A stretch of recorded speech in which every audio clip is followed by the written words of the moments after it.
Rachel Mariya. അപ്പൊ നമ്മൾ ഇന്ന് ചെയ്യാൻ പോണ വീഡിയോ എന്ന് പറയുന്നത് ചെറിയൊരു കുക്കിംഗ് വീഡിയോ ആണ്. നമ്മൾ ഇന്ന് ഉണ്ടാക്കാൻ പോകുന്നത് സ്പെഷ്യൽ ബോബ ടീ ആണ്. ഷാർജ ഷേക്ക് പോലെയാണ് ഞാൻ ഉദ്ദേശിക്കുന്നത്. നമുക്ക് എന്താവും നോക്കാം. അപ്പോ നമ്മൾ ഇന്ന് ബോബ എങ്ങനെ ഉണ്ടാക്കാൻ പോകുന്നതാണ് പ്രധാനമായിട്ട് ഉള്ളത്. സോറി. അപ്പൊ എങ്ങനെയാ നോക്കിയാലോ. അപ്പൊ എന്റെ വീഡിയോ ഇതുവരെ സബ്സ്ക്രൈബ് ചെയ്യാത്തവര് അപ്പൊ നമ്മ ഈ ഒരു പാത്രത്തിൽ നിറച്ച് ബ്രൗൺ ഷുഗർ എടുത്തിട്ടുണ്ട് കേട്ടോ. അപ്പൊ ബ്രൗൺ ഷുഗറും നമ്മുടെ ഇച്ചിരി വെള്ളവും കൂടിയിട്ട് നല്ലോണം മെൽറ്റ് ചെയ്യിക്കണം. ഒരു ഗ്ലാസ് നിറയെ വെള്ളം എടുത്തിട്ടുണ്ട്. അത് നമ്മൾ പാനിലേക്ക് ഒഴിക്കുകയാണ്.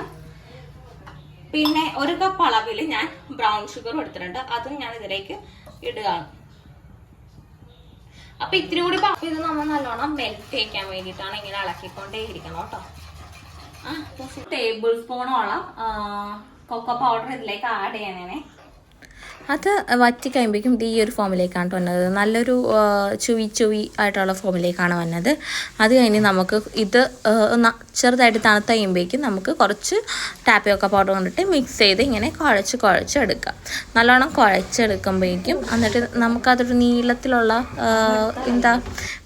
നമ്മുടെ പൈപ്പിൻ്റെ ഒക്കെ കുഴലില്ല അതുപോലത്തെ സംഭവം പോലെ ആക്കിയിട്ട് അതിനെ കുനാന്ന് കട്ട് ചെയ്യാം. ഞാൻ കട്ട് ചെയ്തപ്പോഴേക്കും ഇത്തിരി വലിപ്പം കൂടി പോയിട്ടുണ്ടായിരുന്നു കേട്ടോ. അപ്പം നിങ്ങൾക്ക് ഇഷ്ടമുള്ള അളവിൽ കട്ട് ചെയ്തെടുക്കുക. എന്നിട്ട് അതിനെ പിന്നെയും ടാപ്പിയോക്ക പൗഡർ വെച്ച്, അതായത് നമ്മുടെ കപ്പപ്പൊടി വെച്ചിട്ടൊന്ന് ഇതാക്കിയെടുക്കുക. ഇങ്ങനത്തെ ഒരു ഫോമിലാണ് കേട്ടോ. ഇത് ഞങ്ങൾ ചെയ്തപ്പോൾ ഇത്തിരി വലുതാക്കി എടുത്തേങ്ങനെ. നിങ്ങൾക്ക് പറ്റുമെങ്കിൽ ചെറിയ ഫോമിലാക്കി എടുക്കുക.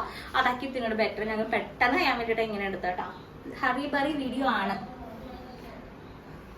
അപ്പൊ നമ്മൾ ഇത് നേരെ നല്ല ചൂടുള്ള വെള്ളത്തിൽ ഒരു 15 മിനിറ്റോളം ഇട്ട് വേവിക്കാൻ പോവാം.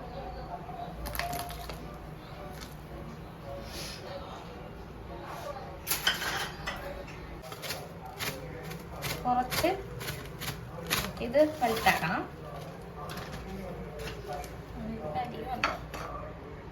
അത് മെൽറ്റാവും.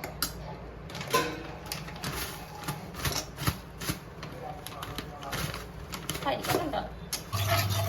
നമുക്ക് ഇതിലേക്ക് കുറച്ച് കൊക്കോ പൗഡർ കാപ്പിക്കുരുവാണ് വിചാരിക്കരുത് ഗൈസ്.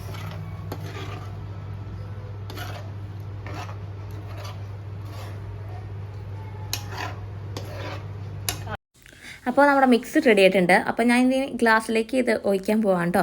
അപ്പോൾ ഗ്ലാസ്സിലേക്ക് ഞാൻ കുറച്ച് ബൂസ്റ്റ്, അതിൻ്റെ കൂടെ നമ്മുടെ തണുത്ത പാലില്ലേ അതും കൂടിയാണ് ഒഴിച്ച് വയ്ക്കുന്നത്. അതിൻ്റെ കൂടെ നമ്മൾ തയ്യാറാക്കിയിട്ടുള്ള മറ്റേ ബോബ ടീയുടെ സംഭവം ആ കുഞ്ഞി സംഭവങ്ങൾ അതിലേക്ക് ഇടാം കേട്ടോ. കുറച്ച് ഞാൻ 2 സ്പൂണോളം ഇട്ടിട്ടുണ്ടായിരുന്നു. സത്യം പറഞ്ഞാൽ ഞാൻ വിചാരിച്ച പോലെ ഒന്നും ആയില്ല. എല്ലാം ഫ്ലോപ്പായിട്ടായിരുന്നു ഉണ്ടായിരുന്നത്. പക്ഷെ നമുക്ക് ടേസ്റ്റ് ഉണ്ടാകുന്ന വെച്ചാൽ ബോബ ടീയുടെ ടേസ്റ്റ് അല്ല, വേറൊരു സാധാ ബൂസ്റ്റ് മിൽക്കിൻ്റെ ഒക്കെ ഒരു ടേസ്റ്റ് ആയിരുന്നില്ല. ബൂസ്റ്റ് ഇട്ടത് കൊണ്ടായിരിക്കും ബൂസ്റ്റ് മിൽക്കിൻ്റെ ടേസ്റ്റ് ഉണ്ട്. പക്ഷെ മധുരം ഒക്കെ ഉണ്ടായിരുന്നു, പക്ഷേ ബോബ ടീ ആയിട്ടുണ്ടായിരുന്നില്ല കേട്ടോ. അപ്പോൾ നിങ്ങളിതാരും എൻ്റെ റെസിപ്പീസ് ട്രൈ ചെയ്യേണ്ട. അട്ടർ ഫ്ലോപ്പായിരുന്നു. എന്തായാലും ഇത് ഞാൻ ശരിയാക്കിയിട്ട് നിങ്ങളുടെ മുമ്പിൽ വരുന്നതായി കേട്ടോ. പിന്നെ അടുത്ത ഞാൻ ടേസ്റ്റ് ചെയ്യുന്ന വീഡിയോ ആണേ. അപ്പോൾ ബോബാട്ടി പരീക്ഷിക്കാൻ പോണേ. പറഞ്ഞുകൂടാ.